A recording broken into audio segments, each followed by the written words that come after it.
네, 네, YFM 91.3MHz 서대문 공동체radio 서대문 역사기행입니다. 3부입니다. 신톡 오늘의 서약기행입니다. 네. 예, 제가 뭐 제목을 읽어버렸네요. 제목에 있는 거를 잘 안 보여. 이제 눈이 나빠져서 노안이 와서.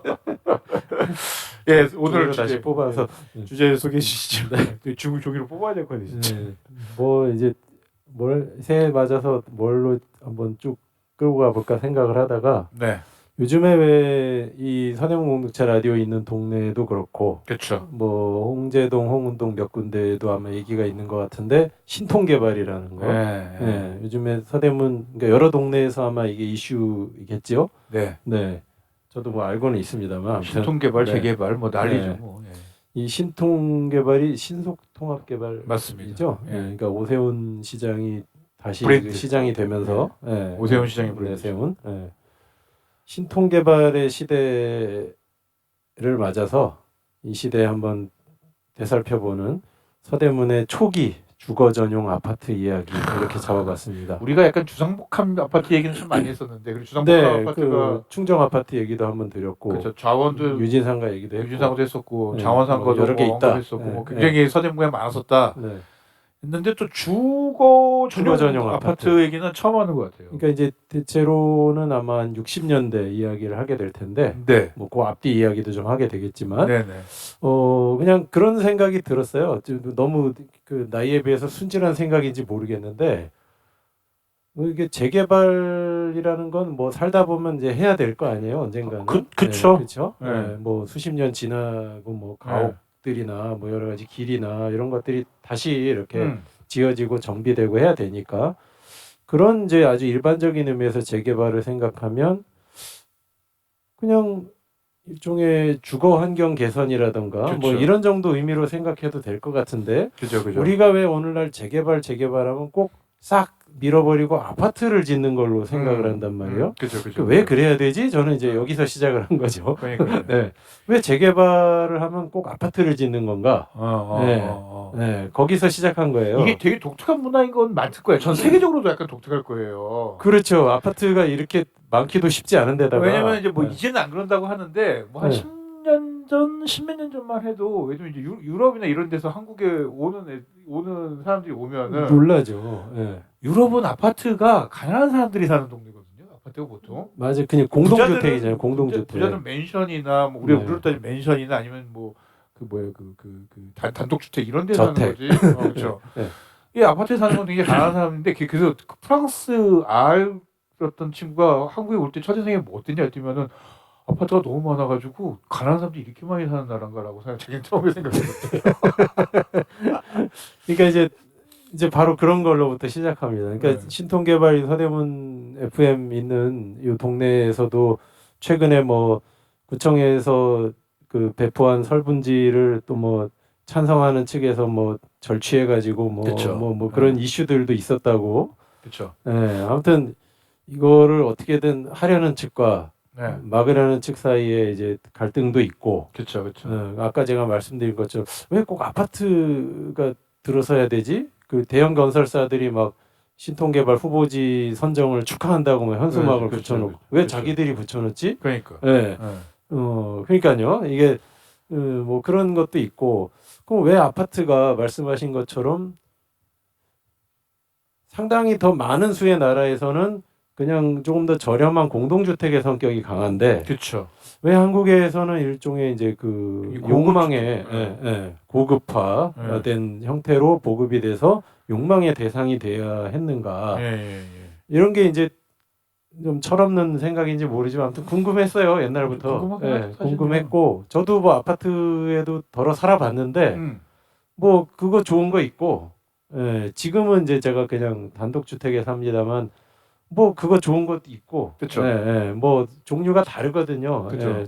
저는 뭐 종류가 다른 그냥 편안함과 뭐 불편함이라고 생각을 하는데 왜 그 아파트가 이렇게 모두의 욕망을 자극하는 게 되어나서 재개발하면 이퀄 아파트 이렇게 되었는가 그런 생각을 하면서 이런저런 이제 자료들을 찾아보고 해봤어요. 그랬더니 아주 재밌는 사실 하나를 발견했는데 근데 이게 몇 주간 하게 될지 잘 모르겠습니다. 지금 어쩌면 1월 한 달 내내 이걸 할 수도 있겠다 이런 생각이 들 정도인데 일단 첫 시간에 제가 먼저 던져드릴 아주 재밌는 화두는 아파트가 욕망의 대상이 아니던 시절이 있었다는 거하고요.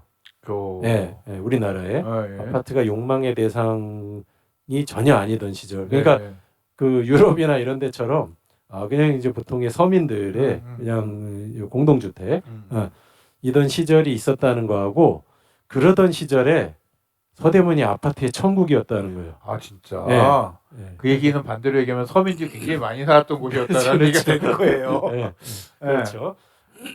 그래서 아무튼 그 이야기로 한번 시작을 해보려고 합니다. 네, 들어보시죠. 네, 그 작년에 그 오래전 이날 하면서 홍제동 시민 아파트 건설 현장에서 그 철거민 아이가 사망한 초등학생이 사망을 했었죠. 이야기를 알려드린 적이 있었어요. 그 건설 현장에 바로 그 인근에 철거민 수용 천막이 있었고 그 수용 천막이 있고 자기 집이 그때까지 안 얼리고 있으니까 용변을 보려고 자기 집 화장실로 들어갔다가 그때 이제 흙 밀어내는 게 이게 덮쳐가지고 흙더미에 깔려서 이제 어린이가 숨지는 요게 뭐냐면 1969년의 일인데요. 그렇죠. 이른바 시민 아파트라고 하는 것을 건설하는 도중에 생겨난 사고입니다. 네네. 시민 아파트. 요즘 또 유행하는 또 펠로우 시티즌 이렇게. 그러니까요. 요즘에 또 시민이란 말이 동료 시민. 그것도 제가 아까 뭐 팝송 가지고 영어 공부한 얘기를 했었는데 옛날에 그 케네디 대통령 연설문 같은 거 보면 My Fellow Citizens. 오바마도 My Fellow Citizen. 그러니까 나중에 알고 봤더니 이제 미국 대통령들이 대대로 그냥 쓰더라고요. 네. 그래서 최근에 이제 그 어느 분이 그 말을 직역해서 그러니까 그 어릴 때 영어 공부를 한 이후로 안 했었겠죠. 보통 고시 보고 나면 공부를 안 하잖아요. 그분들이. 그거 가지고 평생 울고 먹고 사는 것도 참 대단한 일인데. 그러니까 어릴 때 그거 보고 이제 직역하던 습관이 동료 시민이라는 말로 등장한 게 아닌가. 제 생각에 이제 문화적인 요소들 이런 거 저런 거 다 그냥 고려하면 보통 우리 정치인들이 뭐 존경하고 사랑하는 국민 여러분 하는 거랑 거의 같은 의미의 표현이거든요. 그게. 그렇죠. 거기는 거기대로 이제 그 연방의 특수성이라는 게 있고 뭐 등등등등 인종도 많고 뭐 등등 하니까. 그러니까 fellow citizen이라고 하는 게 이제 모두를 아우르는 표현으로 쓰이는 건데 그렇죠. 아무튼 그렇습니다. 어쨌든 시민 아파트. 시민 68년부터 70년까지가 일종의 이제 시민 아파트의 시대예요. 그때 이제 그 이 사고 얘기하면서도 말씀드린 게 당시에 이제 서울시장 불도저 김현옥 시장 시절이고 그 이 재임 기간이 66년부터 70년까지인데 그 만 4년간 이제 시민 아파트 말고도 엄청난 건설 프로젝트를 했고 그 중에 이제 하나가 시민 아파트였는데 요게 목적이 뭐였냐면은 도시 빈민 그리고 그들의 주거지였던 이제 그 정부 측 표현으로는 불량 건물, 불량 건물의 해소 방안으로 이제 모색된 아닙니다 이게. 그러니까 전형적으로 그러면은 이제 세계 표준하고 가까운 아파트는 서민들이 살거나 이렇게 저소층에 사는 집합 건물이다라는 그런 관점으로 그냥 다가선 그렇게 접근한 거예요. 처음에는 이 사람들을 뭐 청계천이고 어디고 뭐 고가도로 놓고 막 다 개발하고 막 이러면서 다 그 일대 사는 그 말하자면 빈민들을 대단위로 이주시켜요. 그렇게 세워진 동네가 뭐 상계동, 봉천동 뭐 이렇게 되는 거죠. 그리고 나중에 그 소위 광주 대단지, 지금의 성남, 그 이재명 대표가 어릴 적 안동에서 올라와서 거기로 정착했다던, 거기죠. 그 광주 대단지에서 그 71년인가 이제 큰 사건이 생기죠. 근데 이제 이게 왜 생기냐면 이런 문제가 그 사람들이 옛날에 대중교통도 원활하지 않던 시절에 그 예를 들면 청계천에 살던 빈민이다 그러면 그 인근에서 어디 뭐 시장이든 뭐 이런 데서 왔다 갔다 하면서 생업을 했을 거 아닙니까? 그런데 갑자기 상계동으로 데려다 놔요. 거기는 아무것도 없어요. 심지어. 그럼 뭘 해 먹고 삽니까 거기서? 그렇죠? 이제 그런 문제들이 이제 생기다 보니까 이게 대책이 못 된다. 그러니까 성남에서 그 있었던 일도 결국 그래서 생긴 일이거든요. 기반 시설이 아무것도 물도 안 나오고 화장실도 안 돼 있는데 거기 천막 몇 개 쳐놓고 여기 집단적으로 살라고 줄 그어놓고 그냥 살라고. 그러니까 그러니까 이건 안 되겠다. 그래갖고 그 이른바 불량 건물들을 현지 개량 하면은 이거를 인정해주겠다. 그런 시도를 하는데 그래서 이제 어떤 사람들은 거기 그거를 이제 해갖고 집을 짓습니다. 시멘트로 집을 짓고 그랬었던 거죠. 근데 이제 이러다 보니까 막 그런 게 또 우후죽순 생겨나니 이게 또 안 되겠다 이렇게 된 거예요. 그래서 그거를 하면 인정해 준다고 해갖고 지었는데 또 시에서는 나가고 또 부수고 뭐 이런 사태도 막 벌어지고요. 그러니까 이제 좋은 대책이 없을까 그러다가 아파트를 짓자 이렇게 된 거예요. 시민 아파트. 그래서 이거 68년에서 70년 사이에 400여 동을 짓습니다. 400동. 네. 그때 이제 지어진 서대문의 대표적 그 시민 아파트가 금화 아파트죠. 금화 아파트죠. 예. 무려 130여 동. 네. 130동이면 진짜 정말 지금 상상해도 어마어마한 단지. 그러니까 그 지금은 거기가 싹 비어가지고 지금 우리 안산 등산도 많이 하시고 자락길도 걷고 하지만 그 안산 위 능선이 전부 다 아파트였다고 생각하시면 돼요 옛날에. 130동이면 예. 저 어릴 때 그 광경 많이. 저 아파트 가보기도 했습니다. 뭐 친구 집 간다고 가보기도 했고. 그런데 이제 1970년 4월에 그 와우 아파트, 그렇죠. 마포 홍대 그 거기 바로 그 산이죠, 그 와우산. 그 와우 아파트가 붕괴하면서 이 시민 아파트 프로젝트가 종지부를 찍어요. 그렇죠. 네. 그때 원래 계획은 이 도시 빈민의 3분의 1을 여기다 수용하겠다. 3분의 2. 네. 이제 과연 다 들어갈 수 있었는가에 이제 문제가 하나 있긴 하지만 어찌 됐건 이 시절에 그런 식으로 해갖고 엄청 그 속도전을 벌여서 이 짓다 보니 이제 대부분 그 안전 기준에 이제 현저히 미달하는 상태로 이제 짓게 됐죠. 소위 부실공사. 네네. 그래서 와우 아파트 붕괴를 기점으로 이제 시민 아파트 프로젝트는 중단되고 그 김현옥 시장도 사임하고. 네. 그리고 10년도 안 돼서 이제 그 기준 미달되는 거 철거해라 이래가지고 400여 동 중에 약 4분의 1을 철거를 하게 되죠. 아니 10년도 안 돼서 그 정도면 진짜 어떻게 지었던 얘기예요 도대체. 금화 아파트 같은 경우는 한 절반 정도가 철거가 됩니다. 네. 그래서 철거 비용이 전체 건축 비용과 맞먹을 정도였다. 보통 이제 이렇게 얘기가 되죠. 아무튼 요 때가 이제 그 말하자면 아파트가 욕망의 대상이 아니던 시기입니다. 그렇죠. 근데 요 때뿐만 아니라 요 전부터 그 이른바 이제 요거 이제 아주 네이밍이 시민 아파트로 된 거고 사실 비슷한 컨셉에 그러니까 그 아파트 연구하시는 분들은 그 전 시대를 서민 아파트 시대 이렇게 서민 보는데, 아파트. 네. 그러니까 시민 아파트와 서민 아파트. 서민 아파트가 조금 더 빠르게. 네. 그게 이제 60년대 내내가 그런 거예요. 그 시절에 그 아파트들의 대부분의 입지라는 게 뭐냐면 도심과 아주 멀지 않은 대규모 주거 밀집 지역. 네. 이면서 대표적인 도시 서민 혹은 빈민들의 거주지. 그러면 이제 서울이 이렇게 산으로 둘러싸여 있잖아요. 그렇죠. 옛날 서울이. 그렇죠. 네. 바로 그 산을 다 끼고 있는 동네들입니다. 그러니까 이 아파트들은 대부분 어디다 생기냐면 산에 생겨요.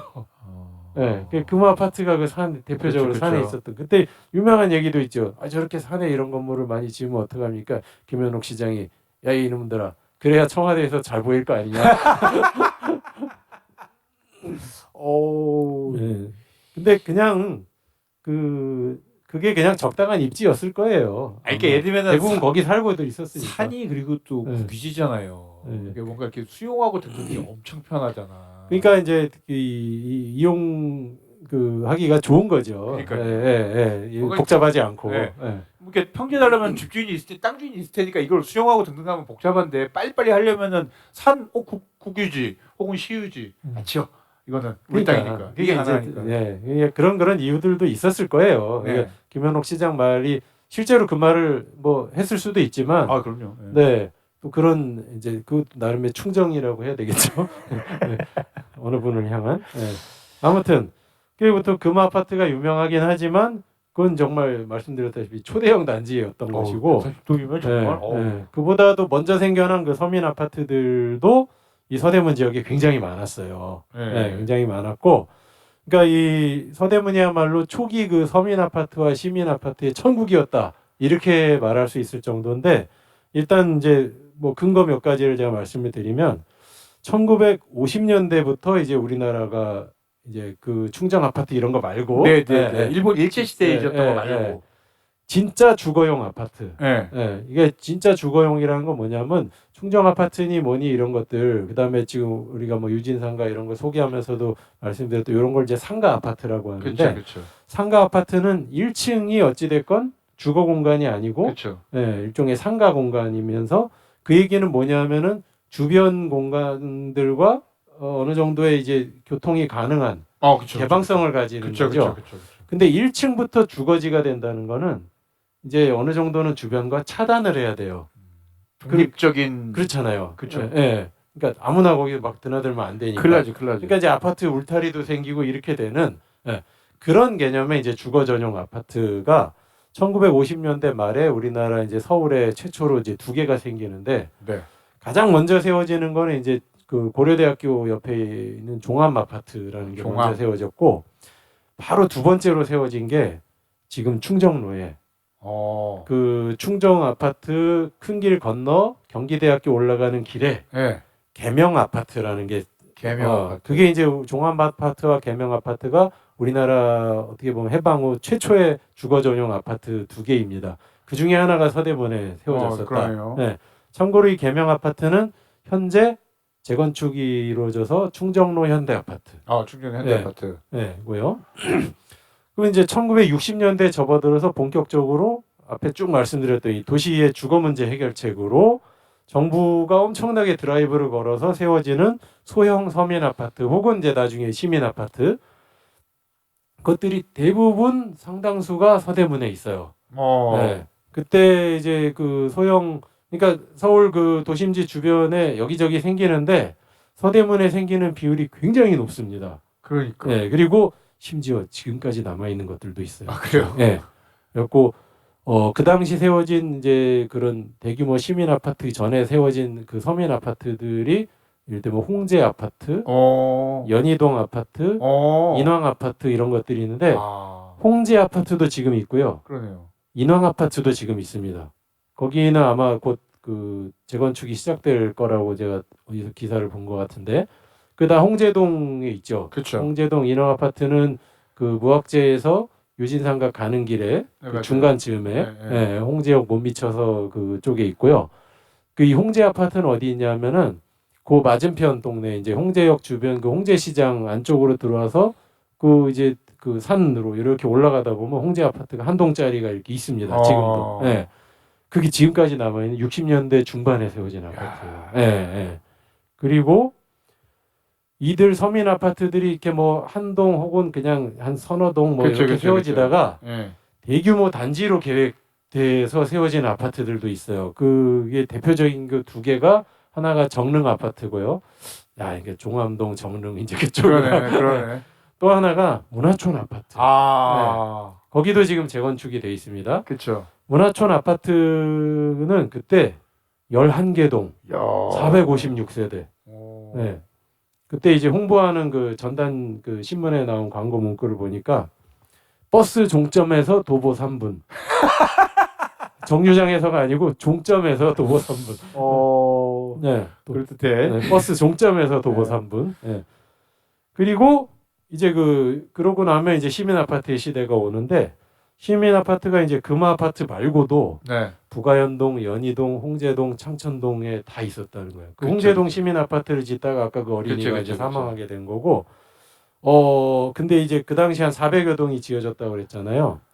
서대문에 세워진 그 시민 아파트가 비율이 어느 정도냐면 동 기준으로는 전체 동의 40% 이상. 왜 이렇게 서대문구에 많이 줬을까요? 그것도? 일단은 그 압도적인 숫자를 차지하게 된 건 금화 아파트의 공이 큽니다. 130동이 지어졌으니까. 네.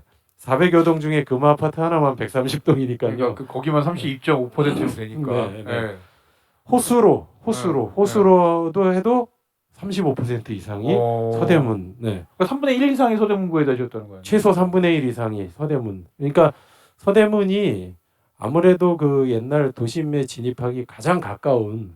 네. 그러니까 충정로 이럴 때가 일제시대 때부터 아주 유력한 주거지였다고 했잖아요. 그렇죠. 그게 계속 남은 것 같아요. 네, 그게 계속 남아서. 그러니까 서울이 그 사대문 안이라고 하는 데에서도 사실은 이게 이제 조선시대 그 경복궁 자리도 그렇고, 그 후에 들어선 광화문 이제 청사나 뭐 그다음에 한동안 이제 대통령 저기로 썼던 이제 중앙청이나 뭐 네. 청와대, 그다음에 이제 그 저기 뭐 정부에서 썼던 중앙청이나 뭐 이런 것도 시청도 그렇고 약간 서쪽에 치우쳐 있잖아요. 그렇죠. 그러니까 서대문 지역이 사실은 그 시내 중심부라고 하는 전통적인 중심부에 진입하기에는 가장 가까운 주거지가 맞죠. 그렇긴 예, 하죠. 예, 네. 예. 그러니까 약간 이게 계획의 중간에 이제 와우산 이거에서 이제 와우 아파트에서 이제 망하면서 이제 중단되면서 그런 건데 더 늘릴 생각이었겠죠. 계속 가까운 서대문부터 그렇죠. 때려 넣고 예, 예. 마포 가고 뭐 용산 네. 가고 뭐 밑으로 가고 동쪽은 동쪽대로 가고 이렇게 하려는 계획이었는데 마포에서 중단된 거죠. 네. 그러니까 뭐 거기나 다 비슷하니까 이 위치가. 왜 물어봤냐면 저는 관악에서 태어나서 관악에 살았잖아요. 네네. 관악에 없거든 그런 없죠, 게. 없죠. 네. 그러니까 그게 참 묘한 건데요.